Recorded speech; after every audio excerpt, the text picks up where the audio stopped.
Friends, ഈ കൊണ്ടുവന്നിട്ടുള്ള video നിങ്ങൾ തീർച്ചയായിട്ടും കാണണം. നമ്മൾ മമ്മൂക്ക വിനായകനെ കുറിച്ച് പറയുന്ന ഈ വീഡിയോ നിങ്ങൾ കണ്ടു നോക്ക്. എന്താണ് എന്നിട്ട് നിങ്ങൾ അഭിപ്രായം പറ. സംസാരിക്കാൻ അറിയില്ല, അറിയാലോ.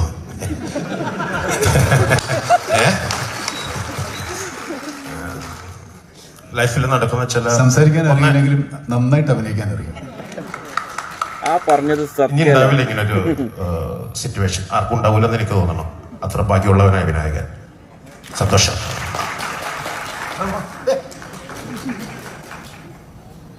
രണ്ട് വാക്കിലെല്ലാം ഒതുക്കിയല്ലേ?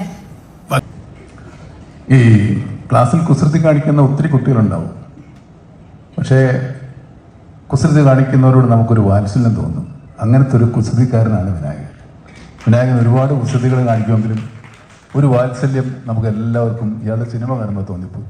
ഇത് നമ്മൾ അല്ലാതെ കാണുന്ന വിനായകനാണോ എന്ന് തോന്നിപ്പോയി. പക്ഷെ അല്ലാത്ത കാണുന്ന വിനായകനും ഇതിനേക്കാളും നല്ലതാണ് ശരിക്കും കാണാനില്ല. വിനായകൻ അഭിനയിച്ച ഓരോ പടത്തിലെ സീനുകൾ കാണുമ്പോഴും നമ്മൾക്ക് വിനായകനോട് ഇഷ്ടം കൂടി വരികയേ ചെയ്യുള്ളൂ. ആജാദി പെർഫോമൻസ് ആണ് വിനായകൻ്റെത് അല്ലേ. പേഴ്സണൽ ലൈഫിൽ വിനായകൻ എങ്ങനെയോ എന്തോ ആയിക്കോട്ടെ, പക്ഷെ മമ്മൂക്ക വിനായകനെ കുറിച്ച് പറയുന്നത് കേട്ടില്ലേ?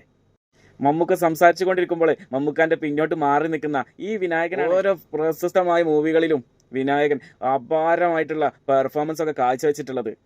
അതൊക്കെ കാണുമ്പോൾ ഒരു രക്ഷയില്ലാത്ത വിനായകനെ കണ്ടാൽ തന്നെ അറിയാം പച്ച പാവാണെന്നുള്ളത്. പക്ഷെ മൂപ്പര് പ്രശ്നം എന്താണെന്ന് വെച്ചാൽ ക്രൗഡ് മൂപ്പർക്ക് തീരെ പിടിക്കൂല. എല്ലായിടത്തുനിന്നും ഇങ്ങനെ ക്രൗഡുള്ള ഏരിയ എന്നൊക്കെ മൂപ്പര് ഒഴിഞ്ഞു മാറുക. എല്ലാ പടങ്ങളും അഭിനയമൊക്കെ കഴിഞ്ഞു കഴിഞ്ഞാൽ മൂപ്പര് എങ്ങോട്ടെങ്കിലുമൊക്കെ പോവുകയാണ് ചെയ്യാറുള്ളത്.